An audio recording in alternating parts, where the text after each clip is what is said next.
중국과 대만이 있습니다. 언뜻 보기에 이 두 나라는 비슷한 중국말을 쓰고 비슷한 민족을 가지고 있는 비슷한 나라입니다. 심지어는 같은 나라로 착각하는 경우도 많이 있죠. 하지만 이 두 나라는 서로가 자신이 진짜 정통의 중국이라고 주장합니다. 이런 두 나라의 애증의 관계를 양안관계라고 합니다. 100년이 넘도록 서로가 자신이 진짜 중국이라고 말하는 이 두 나라의 양안관계에 대해 이야기해 보겠습니다. 이 이야기를 풀어내기 위해서는 역사책에나 등장하는 청나라까지 거슬러 올라가야 합니다. 변발과 함께 호련히 등장했던 청나라는 갈수록 막장으로 흘러가 백성들을 폭발 직전으로까지 몰고 갑니다. 결국 철도 건설을 위한 세금이 발단이 되어 1911년 청나라 전국에서 혁명이 일어납니다.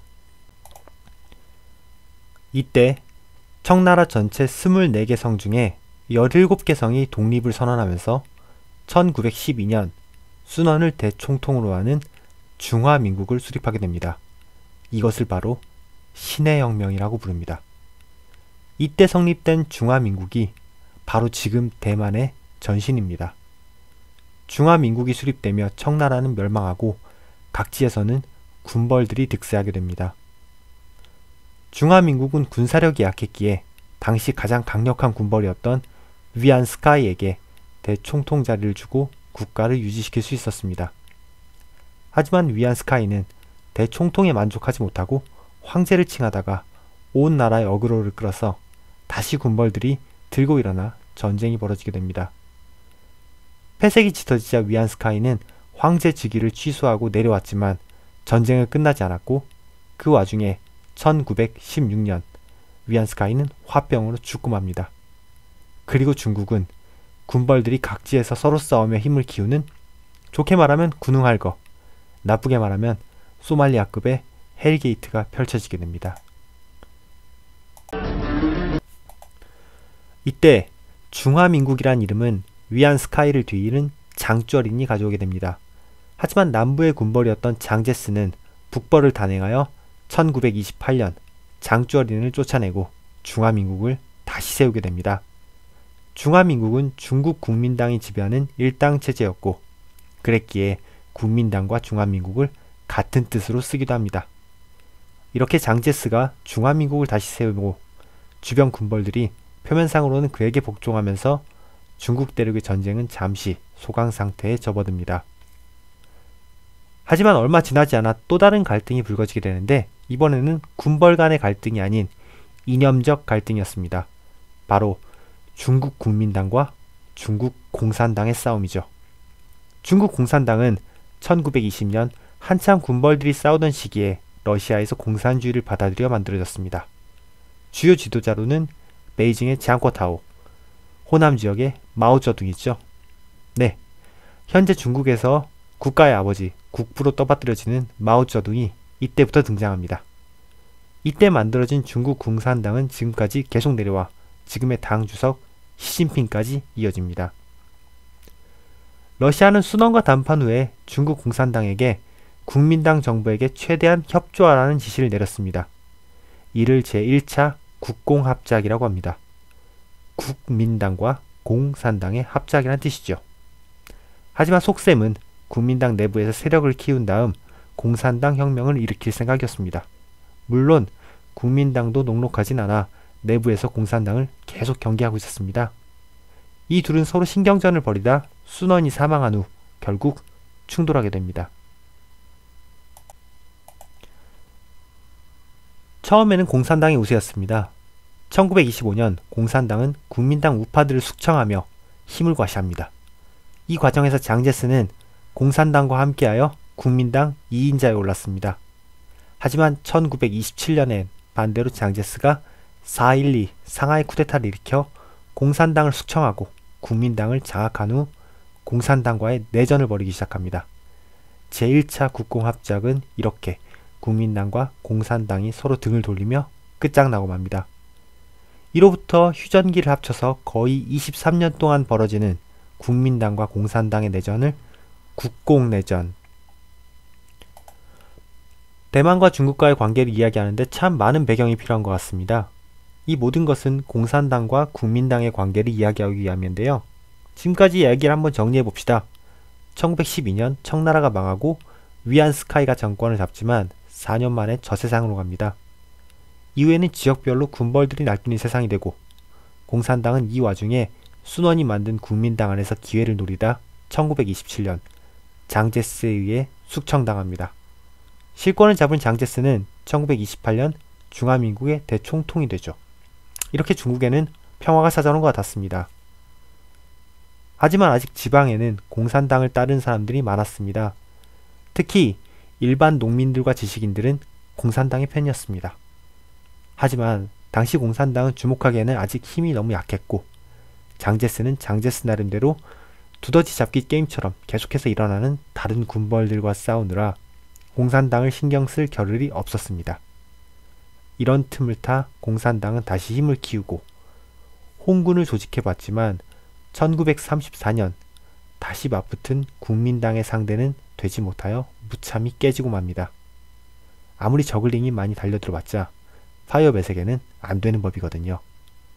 패전 후 홍군은 국민당의 국민혁명군을 피해 2년 동안이나 도망다니게 됩니다. 이 여정을 바로 대장정이라고 부릅니다. 그리고 이제 숙청당한 공산당과 국민당의 꼬리잡기 게임이 시작됩니다. 공산당은 잡히면 죽고 국민당은 잡으면 중국의 패권을 잡을 수 있는 게임이 펼쳐진 겁니다. 거기에 도망치는 지역마다 다른 군벌들도 득실거렸기 때문에 공산당의 여정은 반지원정대보다 더 험한 길이었습니다. 2년 동안 걸어서 9,600km를 이동했고 10만 명 중에 목적지인 서북 지역에 다다른 사람은 6,000명에 불과했습니다. 하지만 결국 도망치는 데 성공했죠. 지금 중국 공산당은 이 대장정에서 바로 자신들의 정통성이 나온다고 장미피트로 홍보하고 있습니다. 하지만 실상은 병력의 95% 정도를 잃어버린 퇴각이었습니다. 그리고 이 과정에서 많은 공산당 수뇌부들이 죽거나 합류하여 결국 마오쩌둥이 공산당을 장악하게 됩니다. 하지만 꼬리잡기에 이겨 간부들의 목숨을 보존했다고 해서 공산당이 위험에서 벗어난 것은 아니었습니다. 병력은 없고 국민당이 숨통을 틀어주고 있는 상황에서 공산당은 여전히 풍전등화의 상황이었습니다. 하지만 공산당에게는 민중들의 지지가 있었습니다. 이 힘을 바탕으로 공산당은 다시 일어섭니다. 격파하고 부셔도 계속해서 다시 일어나는 홍군은 결국 장쉐량의 국민혁명군을 격파해버립니다. 1937년 이 와중에 일본이 중국 본토로 쳐들어와 중일전쟁이 일어나자 공산당은 내전을 중단하고 먼저 침략자 일본을 몰아내자고 장쉐량을 설득합니다. 장쉐량은 이에 호응하여 공산당과 휴전하고 장제스를 구금해버리는 시안 사건을 일으킵니다. 장제스는 공산당과 힘을 합쳐 일본을 몰아낸다는 약속을 하고서야 풀려날 수 있었습니다. 이때 맺어진 협약을 제2차 국공합작이라고 하고 이를 통해 국공내전은 잠시 휴전 상태로 들어갑니다. 여담으로 장제스는 이때의 굴욕을 잊지 못하고 장쉐량을 대만까지 끝까지 끌고 다녔습니다. 결국 장쉐량은 96살에나 가택연금에서 풀려날 수 있게 되었고 100세가 넘어서 하와이에서 숨을 거두었습니다. 제2차 국공합작이 이루어졌지만 국민당과 공산당의 협력은 생각처럼 잘 이루어지지 않았습니다. 국민당은 여전히 공산당을 핍박했고 공산당도 일본군과 싸우기보다는 해방군을 만들며 자신의 세력을 키우는데 집중했습니다. 이 와중에 서로 전투를 벌인 일도 빈번했습니다. 그리고 1946년 결국 연합군의 승리로 중일전쟁이 끝나고 약간의 소강 상태가 끝난 후 장제스가 공산당에 대한 공격을 다시 시작하게 됩니다. 이로써 제2차 국공합작은 결렬되고 제2차 국공내전이 다시 시작하게 됩니다.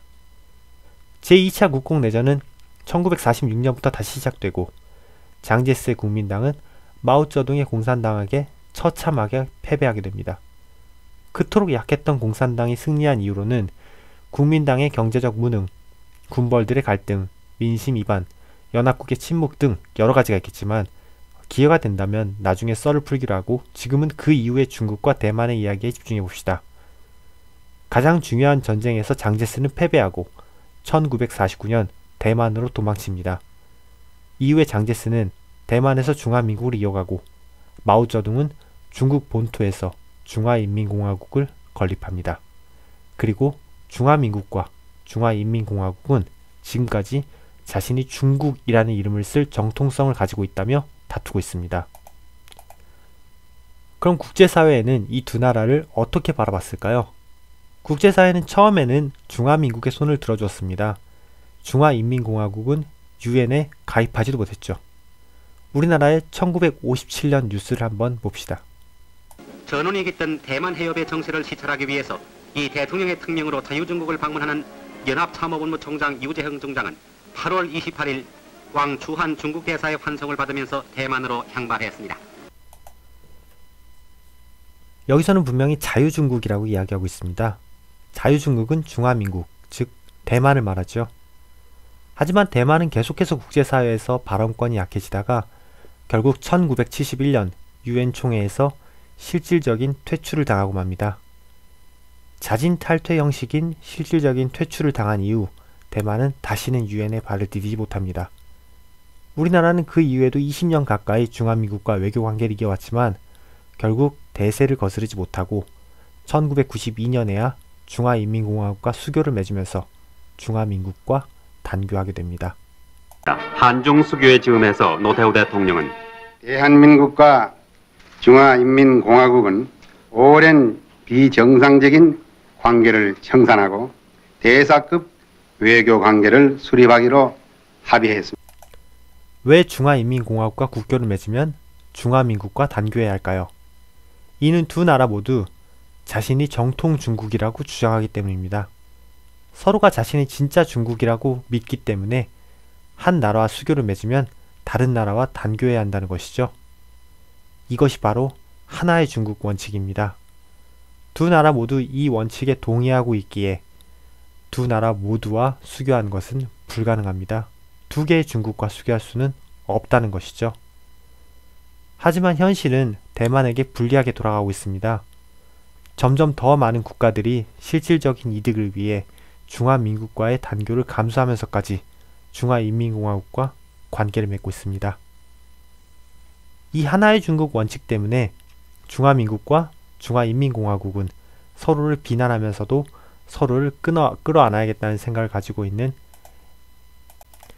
이 하나의 중국 원칙 때문에 중화민국과 중화인민공화국은 서로를 비난하면서도 서로를 끌어안아야겠다는 생각을 가지고 있는 애증의 관계인 것입니다. 2015년 대만과 중국은 66년 만에 첫 정상회담을 열었습니다. 하지만 서로가 정통성을 주장하고 있기 때문에 아직 통일까지는 갈 길이 멉니다. 그리고 중화인민공화국의 힘이 점점 강해짐에 따라 중화민국은 위기감을 느끼고 있습니다. 그럼에도 점점 심해지는 국력의 차이로 인해 뾰족한 수가 없다는 것이 대만의 고민입니다. 지금까지 역사 읽어주는 남자였습니다.